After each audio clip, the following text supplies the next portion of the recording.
isdang tulingan guys. Para escabeche. Ayan ang ating pinaritong tulingan para escabeche. So yan guys. So I need to prepare now the ingredients for my escabeche. Okay. Thank you for watching guys. Guys, ito na po ang aking escabeche. Escabeche. Lagyan na natin ng atsal, green pepper bell. Malapit na yan maluto guys. So yan.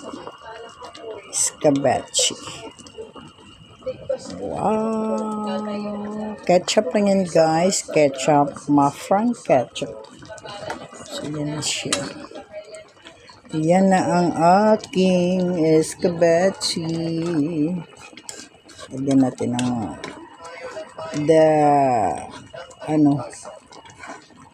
mayroon tayong iba't ibang version ng pagluluto ng escabeche guys. Ito ay tulingan ng escabeche. Tulingan. So yan. Patikim nga kung okay ba. Super yummy. Super yummy. Talagang sarap talaga. Pero yung aking menu mamaya is adobong pusit for my own consumption. Yes, so ito na ang aking escabeche na tulingan guys. Ayan. 20 first serve. 20 ang serve ko nito guys. Sino gusto mo i-deliver? Joke!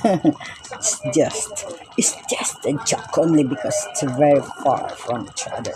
So guys, thanks. Can you likes and comments down below please naman?